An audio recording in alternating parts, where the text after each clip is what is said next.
Visite historique du président français au Mali, un jour, une date mémorable, 2 février 2013. Au lendemain de ce séjour éclair de François Hollande, nous sommes allés à l'écoute des Maliens. Vous les entendrez dans ce journal. L'effort de guerre, c'est aussi le don de sang, un sacrifice consenti par les Maliens depuis le début des opérations militaires. Geste salutaire, mais qu'en est-il de la qualité du sang collecté, de la capacité de stockage du produit? C'est notre dossier de ce soir. Sport Cannes 2013, quart de finale, fin de course pour la Côte d'Ivoire battue 2-1 par le Nigeria. Aussi, la victoire des étalons du Burkina Faso face aux éperviers du Togo, 1-0 après prolongation. Voilà pour les titres de cette édition. Mesdames et messieurs, bonsoir, bienvenue.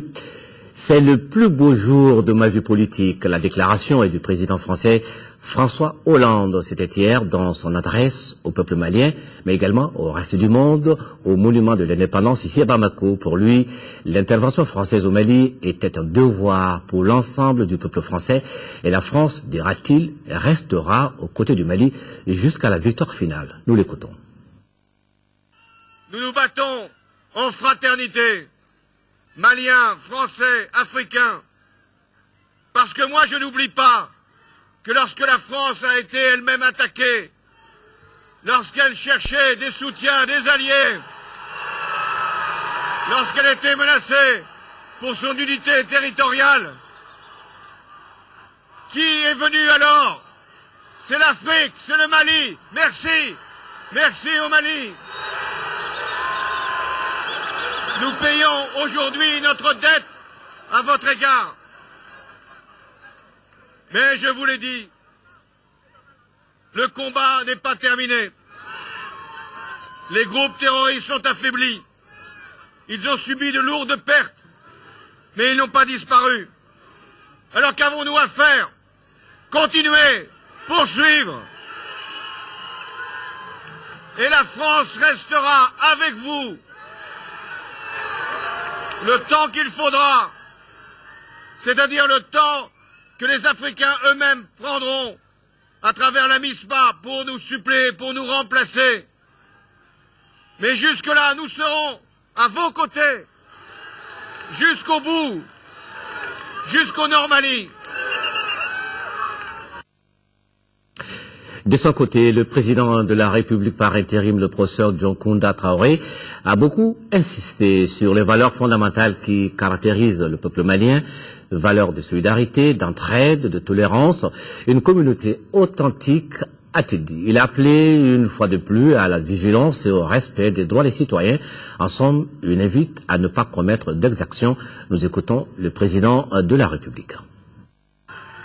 En tant que président d'un pays fier et bien connu pour sa convivialité et son cousinage à plaisanterie, j'aurais aimé pouvoir promettre à tous nos amis et à notre peuple zéro dérapage, zéro représailles, zéro exaction. Hélas, chacun sait ce que c'est que la guerre, même si jusqu'à présent, le comportement de nos troupes dans la présente campagne est quasi exemplaire. Ce que j'ai pu dire par contre, c'est que ceux qui transgresseront les règles de la guerre et le respect des droits humains agissent à leur seul compte et que nous serons intransigeants envers eux, car c'est l'honneur et la dignité de l'armée et de la nation qu'ils ternissent. Notre credo, c'est d'accélérer et non de compromettre la réconciliation nationale, celle des communautés du Nord, celle des forces du Sud et celle de toute la nation malienne. Nous le concevons comme un devoir historique et il n'y aura aucune complaisance. Que tous ceux et toutes celles qui ont le Mali à cœur viennent. Nous leur tendons la main. L'intégralité de ces deux adresses à suivre après ce journal. Le président François Hollande, désormais, certainement, le plus malien des Français, en tout cas, il s'est fait une place de choix dans le cœur des Maliens à travers la visite qu'il vient d'effectuer dans notre pays et à la lumière des discours rassurants qu'il a prononcés au lendemain de son séjour. Nous sommes allés recueillir Le sentiment des citoyens, nous les écoutons au micro d'Adama Kodjo et de Youssou Diarra. Nous sommes très heureux de cette visite. Vraiment, la France a rempli tout son contrat. On n'attendait pas mieux que ça. Nous avons œuvré pour la libération de la France pendant les 2 guerres mondiales. Et la France a payé vraiment la monnaie aujourd'hui. Ça prouve son amour envers le Mali. La décision qu'il a prise promptement pour venir au Mali, envoyer ses militaires pour nous sauver. Vraiment, on ne fait que remercier le président Hollande. Je suis très émue, je suis parfaitement très émue de ce qui se passe parce que on avait, c'est-à-dire on était jusqu'ici.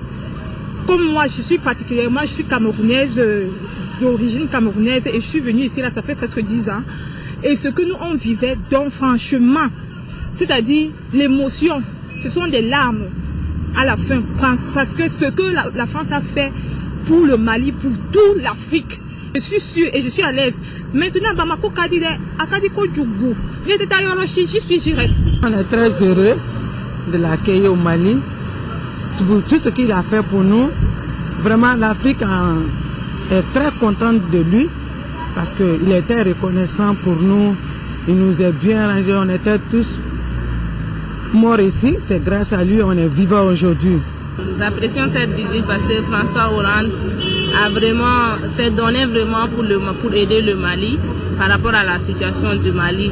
Donc nous serons toujours reconnaissants envers lui par rapport à tout ce qu'il a fait pour le Mali. La venue au Mali du président français François Hollande a été l'occasion pour les Maliens de lui réaffirmer leur attachement aux valeurs de solidarité et d'entraide dans le respect mutuel qui ont toujours caractérisé les relations entre le Mali et la France. C'est cette amitié indéfectible qui était justement magnifiée le vendredi dernier, veille du séjour malien du président François Hollande par l'ASMAF. L'ASMAF, c'est l'Association malienne des amis de la France. C'était au cours d'une rencontre avec la presse et ça s'est passé dans la salle de conférence de la mairie de la commune 4 de Bamako. Commentaire de Garibou, Pérou. Apolitique et à but non lucratif, regroupant des compétences et expertises issues de divers horizons du Mali, l'ASMAF, l'Association malienne des amis de la France, a vu le jour le 22 octobre 1999 ici à Bamako. Son but, c'est entre autres consolider les relations d'amitié entre les peuples maliens et français, entreprendre des actions de développement au Mali en concertation avec les Maliens de la diaspora de France, initier et mettre en œuvre des programmes et projets de développement mutuellement avantageux pour les deux peuples maliens et français. Depuis 13 ans que cette volonté a été affichée. Depuis 13 ans, l'ASMAF évolue dans cette logique en multipliant des initiatives fédératrices d'énergie en faveur du raffermissement de bonnes relations entre les deux pays. Et la présente rencontre se situe dans ces cadres. Au moment donc où les Maliens, unis comme un seul homme pour défendre la patrie avec l'appui de la France, des pays africains et de la communauté internationale, nous, membres de l'Association malienne des amis de la France, ASMAF, venons réaffirmer notre attachement à ces valeurs de solidarité qui ont toujours existé entre le Mali et la France.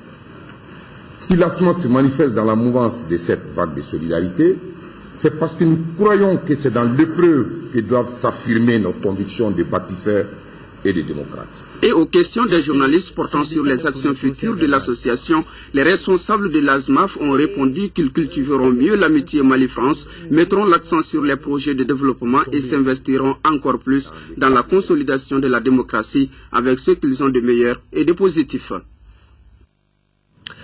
Grande mobilisation de solidarité à l'endroit du peuple malien, également en France. C'était hier samedi, une initiative du maire d'Evry-Courcouronnes et qui a regroupé l'ensemble des associations maliennes de la diaspora de France. Le ministre de l'Intérieur français, Manuel Valls, ancien maire d'Evry, était également présent pour soutenir les Maliens de France, Makanfin Konaté. Une manif floquée aux couleurs du Mali, un maire entouré de 2 conseillères municipales d'origine malienne, une assemblée symbole de mixité, tout est là pour qu'Evry se sente malienne. Et c'est la souveraineté de l'État malien qui crée cette situation qui aujourd'hui rend espoir au peuple malien, permet de maintenir la perspective de la reconstruction d'un État, d'un pays avec lequel vous êtes ici si nombreuses et si nombreux à avoir des liens étroits. Pour l'ancien maire d'Evry, le ministre Manuel Valls, la fierté des Maliens ne laisse pas de place à l'ethnocentrisme. J'entends beaucoup de commentaires sur les divisions ethniques du Mali. Ceux qui le disent, ceux qui font ce type de commentaires, ne connaissent pas la fierté des Maliens. Face à tant de solidarité, la communauté malienne de France réaffirme la joie, mais aussi la détermination du Mali à se relever. Nous, l'ambassade du Mali, éprouvons aujourd'hui une joie sincère de vous soutenir et de vous accompagner dans cette noble et exaltante mission. Je veux vous assurer que la détermination des pouvoirs publics maliens et celle des dirigeants politiques est totale. Devant une assistance conquise, l'anthropologue Youssouf Tata Cité a exhumé un pan de l'histoire franco-malienne. L'identité touareg a également été évoquée à travers les souffrances de la femme touareg. La menace d'un islam intégriste était au menu des débats. Mais les maîtres de la parole étaient là pour rappeler que tout ceci sera très bientôt un triste souvenir. Solidarité française à l'endroit du Mali, mais également celle africaine. Elle est de plus en plus visible. Depuis ce matin, le chef d'état-major général des armées du Niger est à Gao. Et Sémi Garba s'est entretenu avec les troupes nigériennes et les éléments des contingents maliens et français. Il a salué ce qu'il appelle le travail remarquable de sécurisation de la ville qui est en train d'être mené. Le général Sémi Garba a invité les troupes à persévérer dans ce sens. Nous l'écoutons au micro de nos envoyés spéciaux, Daouda Sidiki Diarra et Massa Doumbia. Voir le contingent nigérien en place ici à Gao depuis un certain temps, pour voir les conditions dans lesquelles ils sont en train de travailler, et au cas échéant apporter peut-être des améliorations dans leurs conditions de vie ici à Gao. Mais nous avons eu des échos déjà qu'ils font un travail remarquable aux côtés de leurs frères d'armes du Mali, du Tchad et de la France. Vous savez, la mission la mission internationale de soutien au Mali sous conduite africaine a été donc votée pour que les forces internationales puissent apporter d'abord leur soutien au Mali dans le cadre du rétablissement de l'intégrité territoriale et dans une deuxième phase aussi participer à la consolidation des institutions démocratiques. C'est-à-dire les troupes vont à la fin participer à la sécurisation des élections et éventuellement apporter aussi des soutiens logistiques dans le cadre de ces élections-là que nous voulons justes, démocratiques, équitables.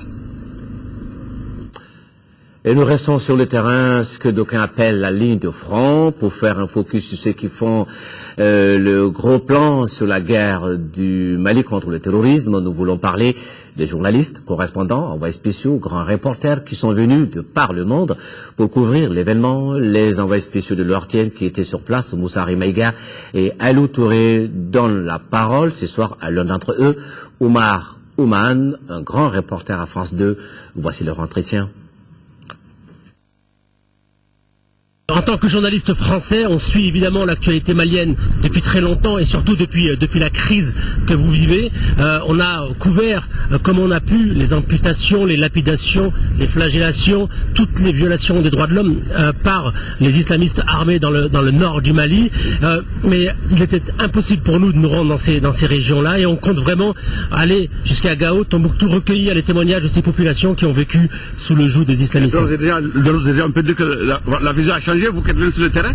La vision n'a pas changé forcément. Ce qui a changé, c'est un pays qui est en train d'être libéré. Moi, j'ai connu cette partition, le travail à Bamako, au sud. Le nord était totalement sous le contrôle des islamistes. Aujourd'hui, nous sommes dans une logique historique qui est une logique de reconquête de ces régions du nord du Mali. Et on est ravis, nous, en tant que journalistes français, de pouvoir couvrir ces événements. Nous sommes très contents de voir que la France a répondu présent à l'appel du président de la transition président Dioncounda Traoré qui a littéralement appelé au secours la France et François Hollande. Il ne fallait pas tarder, on savait que si la France n'était pas intervenue, c'était le Mali qui allait exploser et la région du Sahel. Donc sur le terrain, qu'est-ce qu'on constate? On constate que les Maliens sont très très contents de nous voir.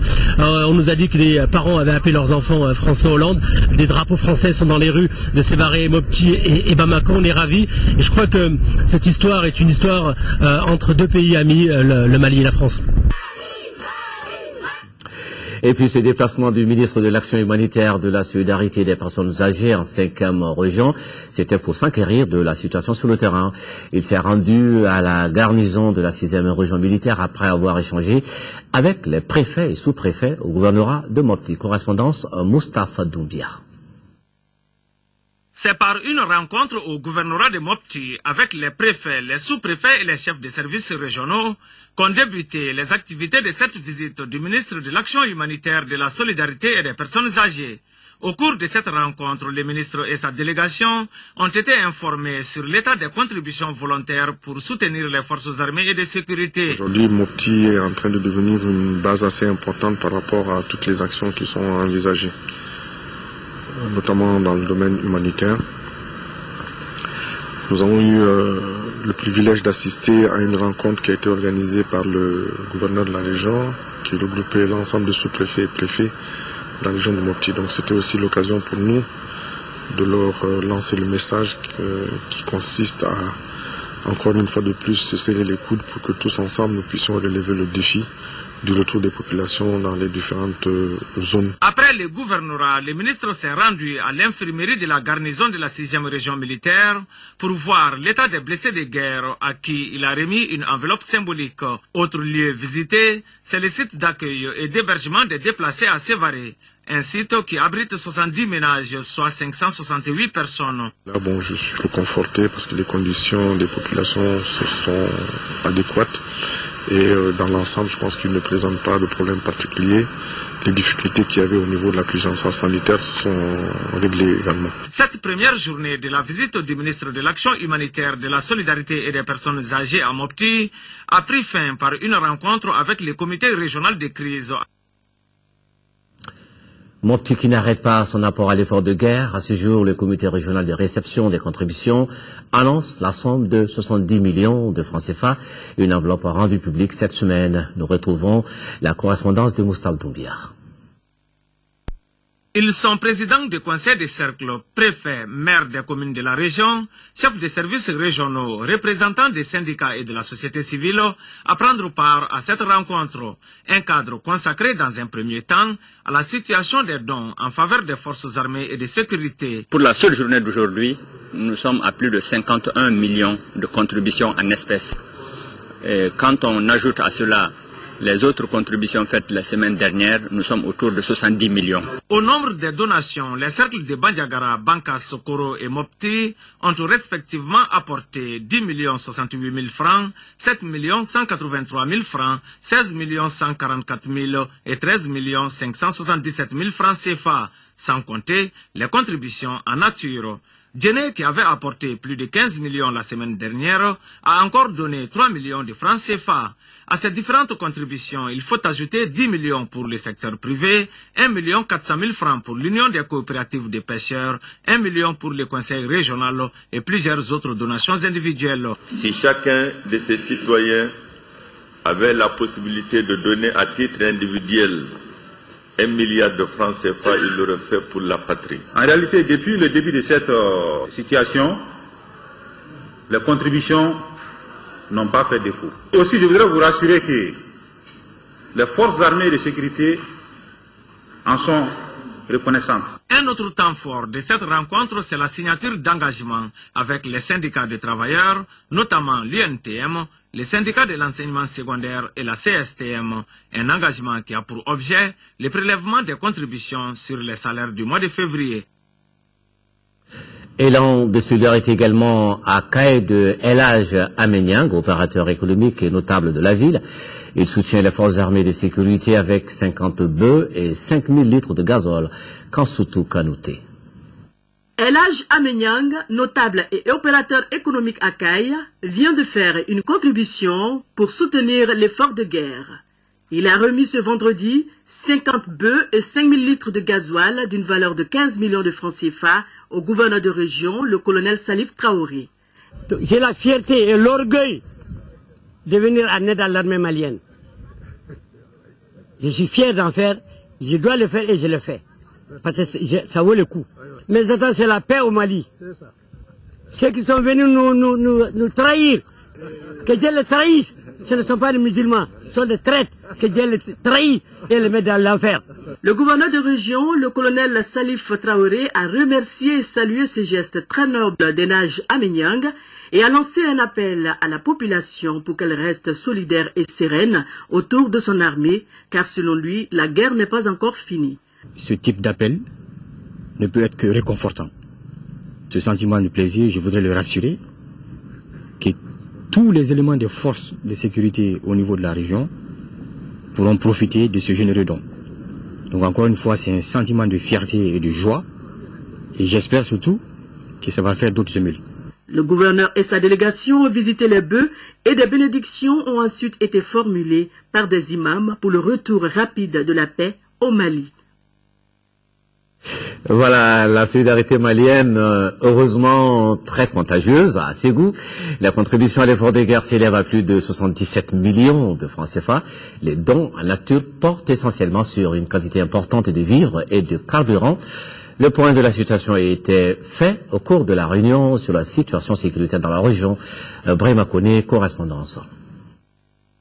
Il ressort de cette réunion que les autorités administratives et militaires de la région de Ségou multiplient leurs efforts de sécurisation des populations et de leurs biens.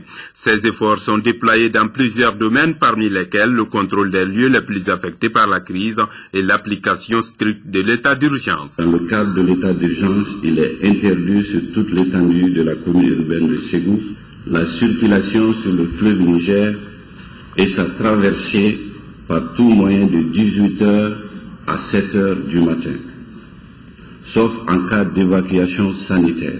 Il y aura une unité d'infanterie à Nampala. On peut dire que ça va dans la zone. Mais ce que je peux ajouter, il faut que la vigilance soit démise par rapport au cas d'infiltration. La contribution à l'effort de guerre s'élève à plus de 77 millions de francs CFA en espèces et une quantité importante de vivres et de carburant. Autre aspect des donations, le club de soutien à Yacouba Traoré, ingénieur, conseille à voler au secours des forces armées et de sécurité intervenant dans le fuseau ouest. Il leur a donné 1 million de francs CFA, 4 baies et 2 tonnes de riz. Je vais l'affaire aux autres, tous les opérateurs économiques. Ils n'ont qu'à faire beaucoup d'efforts. Pour le commerce, il faut la paix. Sans la paix, il n'y a pas de commerce. Le gouverneur de la région de Ségou prône la bonne collaboration avec les populations. La guerre n'est pas totalement finie. Nous demandons toujours la contribution de la population afin de démasquer ces djihadistes partout où ils sont. Le commandant Oumar Traoré est désormais le nouveau chef du 73e régiment mix d'Abé-Bara. La passation de commandement s'est déroulée au camp de Markala. C'était sous la supervision du commandant de la région militaire numéro 7 de Kidal, le colonel Cheikh Amala Sidibé.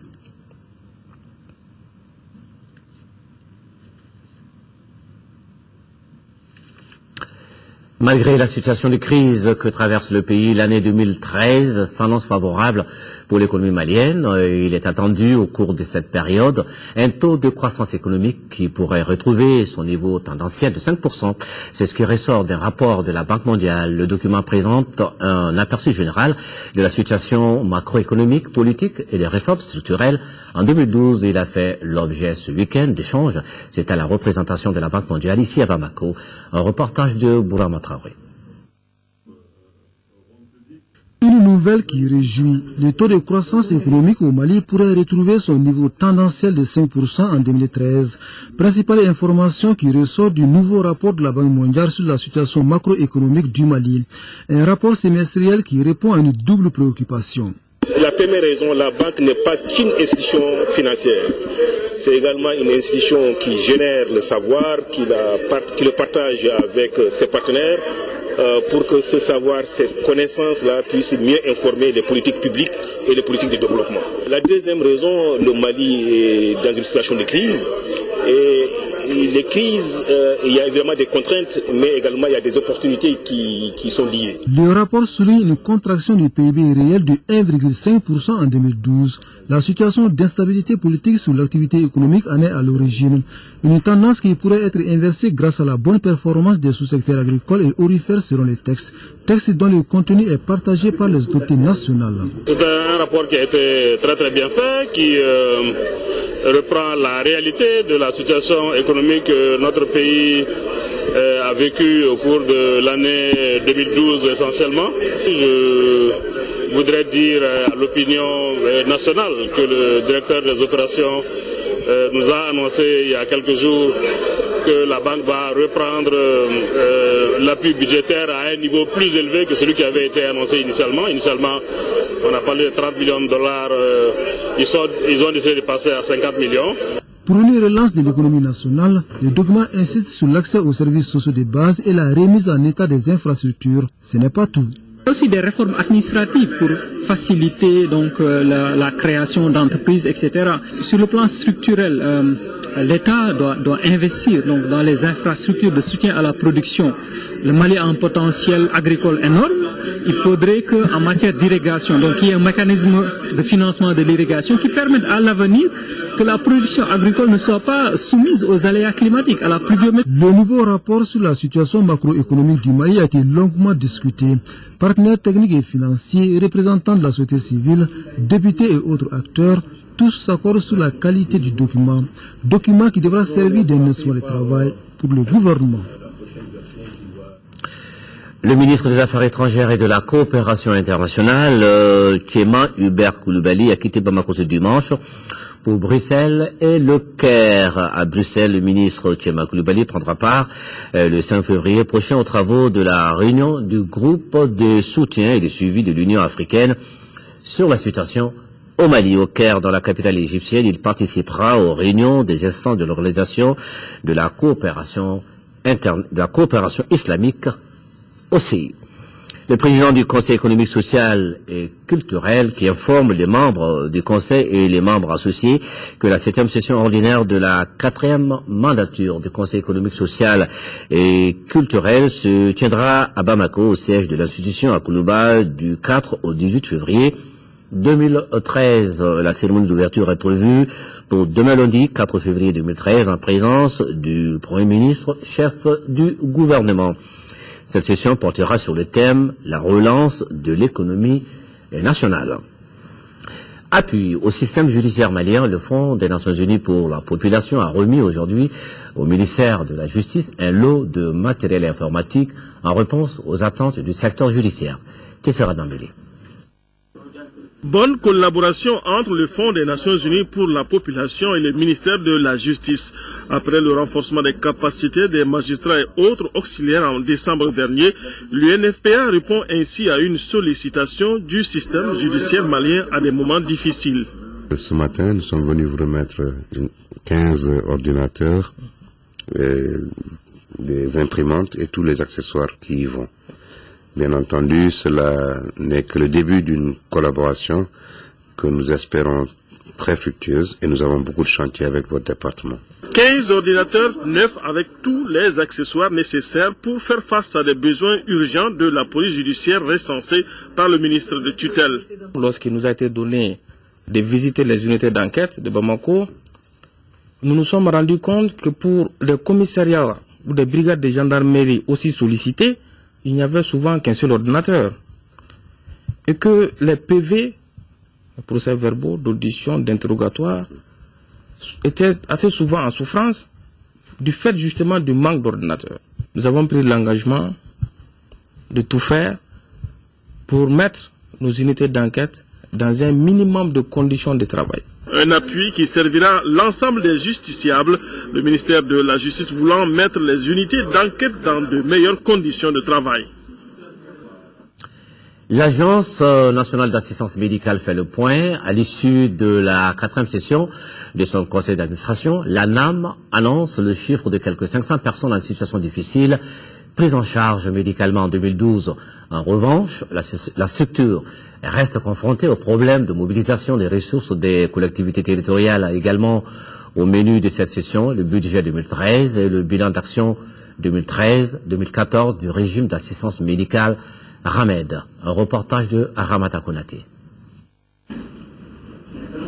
Dans l'agenda de la 4e session de l'Agence nationale d'assistance médicale ANAM, plusieurs points dont les rapports d'activité et du budget 2012, le budget 2013, le plan d'action 2013-2014 du régime d'assistance médicale RAMED. S'agissant du premier point, le constat est le suivant. Au cours de l'année 2012, l'ANAM a pu assurer la prise en charge médicale d'environ 507 indigents. Elle a également procédé à l'immatriculation d'indigents. Cependant, malgré les résultats obtenus, l'ANAM demeure confrontée au problème de mobilisation des ressources des collectivités territoriales. En dépit de toutes les démarches effectuées par le cabinet et la direction générale de l'ANAM à l'endroit des acteurs impliqués dans la mise en œuvre du RAMED, aucune lueur d'espoir ne pointe à l'horizon quant à ces contributions. Pourtant, ces contributions représentent 35% du budget de l'ANAM. En 2013, elles s'élèvent à 392 millions de francs CFA et reste une équation difficile à résoudre au niveau de l'agence. Ainsi, sans cette part des collectivités, le budget 2013 de l'Agence nationale d'assistance médicale s'élève à 1,121 milliard de nos francs. Quant au plan d'action 2013-2014 du RAMED, soumis à l'appréciation des administrateurs, il prévoit plusieurs activités visant une plus grande couverture médicale des démunis. Ça va nous permettre d'amoindrir les coûts par rapport aux différents déplacements, donc aux différentes missions, et ça va nous permettre d'être en contact avec les populations sur le terrain.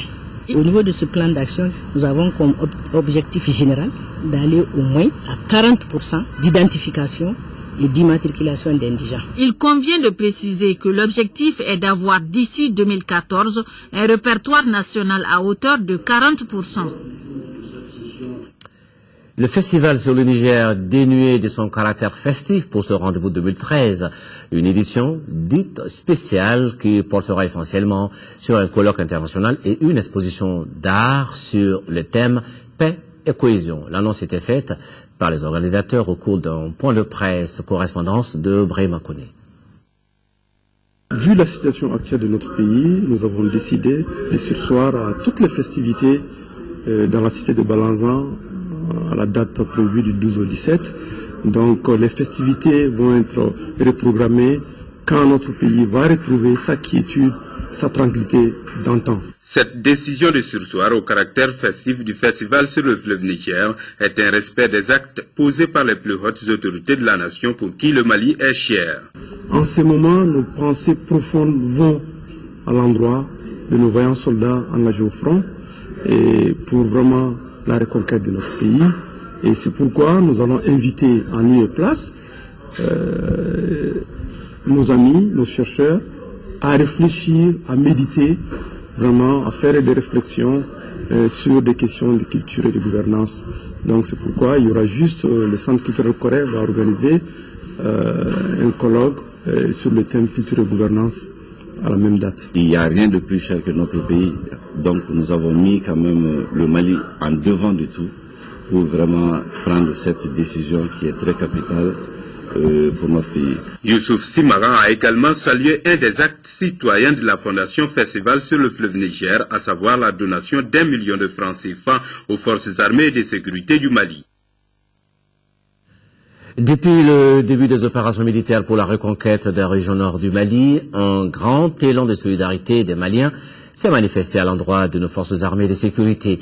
Des appuis de plusieurs natures, comme les dons de sang qui se multiplient tous les jours. Présentement, la quantité collectée au niveau du Centre national de transfusion sanguine a triplé, voire quadruplé, avec plus de 1000 poches. Le CNTS a-t-il les moyens requis pour la conservation de ce produit, périssable qu'est le sang? Le sang collecté répond-il aux normes de qualité internationales? Des sujets abordés par ce dossier de la rédaction de L'actualité, signé Adama Djimde. La guerre que mène notre pays contre les salafistes exige un véritable sursaut national. L'une des meilleures manières de communier avec l'armée est de donner du sang pour sauver des vies humaines. En la matière, la jeunesse est toujours à l'avant-garde. Le projet d'Amson Diora, en collaboration avec l'AMA et SNJ, a mobilisé les militants pour cette opération de don de sang. L'opération a consisté à donner le maximum de sang pour qu'il y ait une réserve assez importante pour toute éventualité.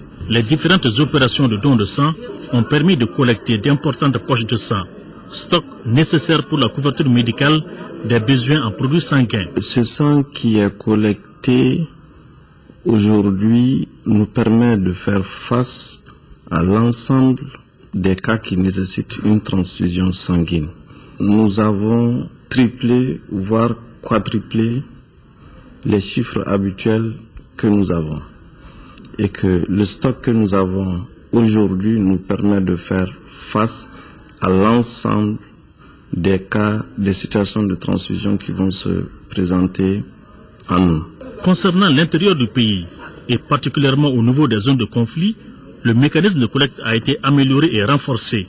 Et au niveau de Bamako, et au niveau de Mopti, nous avons même toute une stratégie qui nous permet de faire face à ces cas, à ces situations de transfusion sanguine au niveau de ce qu'on appelle les zones tampons. Il s'agit par exemple de Mopti où on a tous les intrants, où il y a toute la chaîne transfusionnelle qui est sur place. Il s'agit de Nyono. Selon le directeur général du CNTS, la qualité du sang qui répond aux normes médicales internationales ne fait l'objet d'aucun doute. Pour ce qui concerne la qualité de ces poches, nous suivons exactement les recommandations de l'Organisation mondiale de la santé en la matière. Ça veut dire que toutes ces poches sont testées et dépistées pour les infections à VIH, à l'hépatite C, à l'hépatite B et la syphilis. En plus, bien sûr, nous faisons le groupage sanguin aussi sur ces poches. En tant que structure spécialisée, le CNTS dispose aujourd'hui d'équipements requis pour la conservation des poches de sang ainsi collectées. Au niveau de notre structure ici, nous avons 2 chambres froides de grande capacité. En plus de ces 2 chambres froides de grande capacité, nous disposons de ce qu'on appelle des réfrigérateurs banques de sang également de grande capacité. Donc la capacité de stockage ne pose pas problème. Mais pour ce qui concerne les collectes de sang, surtout en collecte mobile, nous plafonnons à un certain nombre de donneurs, et ceci pour la qualité des produits que nous prélevons, parce que du prélèvement au traitement des poches, il doit se passer seulement 5 heures. Ici, au centre hospitalier universitaire Gabriel Touré, le service des urgences est le service qui consomme le mieux du sang compte tenu de l'affluence des blessés. Nous recevons par jour en temps ordinaire 70 patients. Ça c'est la moyenne. Et parmi les 70 patients que nous recevons, nous avons à peu près 70% qui sont des patients impliqués dans les accidents de la voie publique. Ça veut dire quoi?